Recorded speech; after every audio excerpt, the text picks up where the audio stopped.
சரணம். எனது இளைஞர் பிள்ளைகள், இந்த உலக மக்கள் மற்றும் எனது சில குழந்தைகள், ஏக்கிய குழந்தைகள் எல்லாரும் எல்லா நண்பர்களும் வாழ்க்கையில பெற்று நல்ல வாழ்க்கை வாழணும்னு அம்மா வேண்டிக்கிறேன்.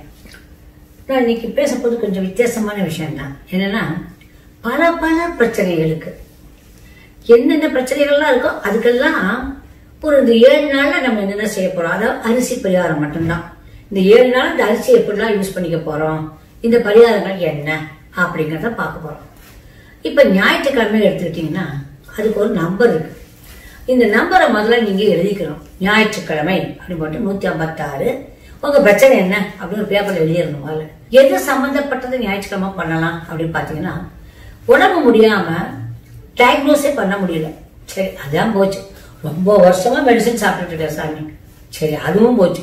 குணப்படுத்தவே முடியாத வியாதி இல்ல, இது எல்லாமுக்கும் என்ன பண்ணலாம் அப்படின்னா, ஒரு சின்ன சாதாரண ஒரு பரிகாரம் தான். இது எல்லாமே 11 வாரம் பண்ணணும். எப்படின்னா, பச்சரிசிய பால்ல வேக விடணும். அதுல பாயசம் பண்ணணும். பாயசம் சர்க்கரை போட்டு பாயசம் பண்ணுவீங்க. அதுல கொஞ்சம் மாதுளம்பழம் இருக்கு இல்லையா, அதை கொஞ்சம் அதை போட்டுறணும். போட்டுட்டு அதை என்ன பண்றீங்க, இந்த நம்பரை 156 நம்பரை அது மேல எழுதிடணும். எழுதிட்டு என்ன பண்றீங்க, உங்க குலதெய்வம் என்னவோ அதுக்கு நீங்க பூஜை பண்ணிக்கிறீங்க. அது மத்தியானம் 12 மணிக்குள்ள பண்ணிடணும். என்னைக்கு, ஞாயிற்றுக்கிழமை அன்னைக்கு. சரி, அதுக்கு மேல என்ன பண்ணணும் அப்படின்னா, எனக்கு குலதெய்வம் தெரியாது அப்படி கொஞ்சம் பேர் இருப்பீங்க இல்லையா, அப்ப இஷ்ட தெய்வம், புரியுதா, இஷ்ட தெய்வத்துக்கும் இதை பண்ணிக்கிடலாம். பண்ணிட்டு யாரா ஒருத்தனுக்கு இது தானம் கொடுக்கணும். அதுக்கு அப்புறம் தான் நீங்க இதை சாப்பிடலாம். தானம் கொடுத்துட்டீங்கன்னா ரொம்ப நல்லது. கட்டாயம் கொடுக்கணும். இதை 11 வாரம் பண்ணணும். இது ஒண்ணு. குணப்படுத்த முடியாத வியாதிகளுக்கு ஞாயிற்றுக்கிழமை அன்னைக்கு எடுத்துக்கிட்டோம். இப்ப திங்கட்கிழமை மனசு பாதிக்கப்பட்டிருக்கு. ஏன்னா சந்திரனுக்குரிய நாள் இல்லையா, மனசு பாதிக்கப்பட்டிருக்கு, மன அழுத்தத்துல டிப்ரெஷன்ல இருக்கிறாங்க, ஒரு அன்றுவோட வேண்டாத்தனமா பிஹேவ் பண்றாங்க. பர்டிகுலர் ஆட்டிசம் சிலர் கூட இதுல எடுத்துக்கலாம். மன வித்தியாசமா பிஹேவ் பண்றாங்க. அவங்களுக்கு அதே பால் பாயசம், பச்சரிசியில பால் பாயசம் பாலை விட்டு பண்ணி அதை முந்திரி பருப்பை நெய்யில வறுத்து போட சொல்றாங்க. வறுத்து போட்டு உங்க குலதெய்வத்தை நினைச்சு 12 மணிக்குள்ள திங்கக்கிழமைக்கு பூஜை பண்ணிட்டு 11 திங்கக்கிழமை யாருக்கா தானம் பண்ணணும். இந்த மாதிரி இருக்கவங்க நீங்க அதை சாப்பிடணுங்கிற அவசியம் இல்லை. அந்த குழந்தைக்கு, ஆட்டிச குழந்தைக்கு அதுக்காக கொடுக்க கூடாது, மற்றவங்களுக்கு கொடுத்துருங்க. திங்கட்கிழமைக்கு நம்பர் போடணும். நீங்க அந்த பாயசத்தை பண்ணிட்ட உடனே அது மேல 47 நம்பர் எழுதணும். அந்த கிழமைக்குரிய நம்பர் 47. புரிஞ்சிச்சா? இப்ப செவ்வாய்க்கிழமைக்கு நம்பர் என்ன, 69. நீங்க எதை பண்ணாலும் அந்த பாயசத்துக்கு மேல இது எழுதணும். இப்ப கடன் பிரச்சனை, அதுக்கப்புறம் பணப்பிரச்சனை, ரொம்ப பெரிய பணப்பிரச்சனை இருக்கு, கடன் பிரச்சனை இருக்குது, அதை விட நிலத்தகராறுல பிரச்சனையில மாட்டிட்டு இருக்கிறேன், இல்ல ஏதாவது வாங்கணும்னு நினைக்கிறேன், இதுல எல்லாம் தகராறா இருக்கு அப்படின்னா அன்னைக்கு பருப்பு பாயசம் பண்ணணும். இல்ல பாசி பருப்பு பாயசம், இல்ல கடலை பருப்பு பாயசம், எதையாவது ஒண்ணு பண்ணிட்டு, அதாவது வெள்ளம் சேர்த்து பாயசம் பண்ணிட்டு அதுல என்ன பண்ணணும், ஒரு சொட்டு உப்பு போடணும். ஒரு கல் உப்பு, சாதாரண கல் உப்புல 1 துளி போட்டுக்கோங்க.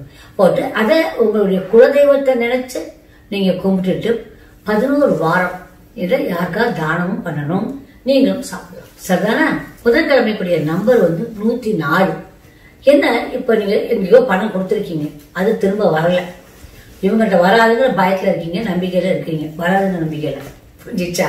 என்ன, இந்த வராம இருக்கிற பணத்துக்கு, வரவே வராதுன்னு நினைக்கிற பணத்துக்கு பச்சை பருப்பு, மிளகு, நல்ல நெய்யை போட்டு பொங்கல் பண்ணணும்.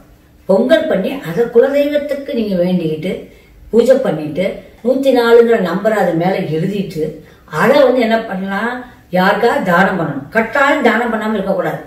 இத அதே 11 வாரம் பண்ணணும். புரிஞ்சிச்சா? சும்மா எல்லா உதங்களும் இதை பண்ணணும். அடுத்து வியாழக்கிழமைக்குரிய நம்பர் 25. சில பேருக்கு நான் எந்த ப்ராஜெக்ட் எடுத்தாலும் விளங்கலைங்க, சரியாவே நடக்கல, அது மட்டும் இல்ல என்ன நான் தொட்டாலும் தொடங்கவில்லை அப்படின்னு இருக்கிறாங்க இல்லையா, அவங்க என்ன பண்ணணும் அப்படின்னா, புளியோதரை பண்ணணும். புளியோதரை தெரியும், மிக்ஸ் கூட விற்கிறானுங்க, வாங்கி எடுத்து புளியோதரை பண்ணி அதை என்ன பண்ணணும், நம்ம குலதெய்வத்துக்கு வேண்டிக்கிட்டு அந்த இதை பூஜை பண்ணிட்டு அதை கொடுக்கணும், தானம் பண்ணணும். தானம் பண்ணதுக்கு அப்புறம் தான் நீங்க கொஞ்சம் சாப்பிடலாம். கொஞ்சம் வச்சா இது வியாழக்கிழமை. அடுத்து வெள்ளிக்கிழமைக்கு ரொம்ப கஷ்டமா இருக்குங்க. என்னால அதை சொல்ல முடியாத பல கஷ்டங்கள். தெர் இஸ் நோ இது, அதுக்கு ஒரு டிஃபரன்சியேஷனே கிடையாது. பண கஷ்டமும் இருக்குது, மன கஷ்டமும் இருக்குது, எல்லாமும் இருக்குது. பசலைடு அப்படிங்கிற ஒரு பட்சம் வந்துச்சுன்னா நீங்க உங்களுக்கு நம்பர் வந்து என்னன்னா 71. அது என்ன பண்ணா வெல்லம் நெய்யை போட்டு பொங்கல் பண்ணணும், அவ்வளவுதான், வேற ஒண்ணுமே கிடையாது. வெல்லம் நெய் போட்டு பச்சரிசியை வச்சு திரும்ப ஒரு பொங்கலை பண்ணணும். பொங்கல் நம்ம இதுதான், நீங்க முடிஞ்சு பார்த்து சேர்க்க மாத்தா சேர்க்கணும், சேர்க்க வேண்டாம்னா சேர்க்க வேண்டாம். செஞ்சுட்டு அது அந்த நம்பர் எழுதிட்டு தானம் பண்ணுங்க. சரியா போச்சா? அடுத்தது சனிக்கிழமைக்கு அதுக்கு 93 நம்பர் சனிக்கிழமை. குழந்தை இல்லை, குழந்தை இல்லாதவங்க தயவு செய்து செஞ்சு பாருங்க. புரிஞ்சுதாக்கணுங்களா? குழந்தை இல்லை, ஏன்னா இது ரொம்ப ஒரு பெரிய மனுஷர்களால் சொல்லப்பட்டு நான் நம்ம சொல்றேன். இது ரொம்ப நடந்திருக்குன்னு சொல்லக்கட்டதான் நான் உங்களுக்குலாம் இதை சொல்லிட்டு இருக்கேன். குழந்தை இல்லை அப்படிங்கிறவங்களுக்கு மட்டும்தான் சனிக்கிழமை எள்ளு பொடி சாதம், எள்ளை பொடி பண்ணணும். எள்ளை வந்து வறுத்து அதில் உப்பு போட்டு காஞ்ச மிளகாயை வறுத்து போட்டு அதை பொடி பண்ணணும். பொடி பண்ணுறப்ப கொஞ்சோண்டு பெருங்காயமும் போட்டுக்கணும். போட்டுட்டு அதை பொடி பண்ணிட்டு அதை சாதம் நல்லா பொலன்னு வடித்து அதில் இந்த இதை போட்டுட்டு கொஞ்சம் நல்லெண்ணெய் விட்டு பிசைக்கணும். இதை வந்து தானம் பண்ணணும். புரிஞ்சுதா? இதை எப்படி உங்க குலதெய்வத்துக்கு வேண்டிக்கிட்டு தானம் பண்ணணும். இந்த டோட்டல் 11 டேஸ்ல நீங்க வந்து ஒவ்வொன்றுமே 11 நாள் பண்ணுவீங்க. அப்படி பண்றப்ப ஸ்வீட் செஸ்னட் அப்படிங்கிற பாச் ஃபிளவரை 2 பழத்தை எடுத்து போட்டுக்கிட்டீங்கன்னா போதும். சாதாரணமாவே எல்லா நாள்லயும் ஸ்வீட் செஸ்னட் சாப்பிட்டா நம்ம மனசு நல்லா இருக்கும், நமக்கு தெய்வ அனுகிரகம் கிடைக்கும். சோ இந்த 11 நாள் இதை செய்யறவங்க எல்லாரும் ஸ்வீட் செஸ்னட்டை 2 பழம். புரிஞ்சுதா? இது ஒரு பெரிய ரெமடி, ரைஸ் ரெமடின்னு பேர் இருக்கு. இதை செஞ்சு பார்த்து எல்லாரும் நல்லா இருக்கணும் அம்மா வேண்டிக்கிறேன். Okay, I love you all my lovely children. Good luck.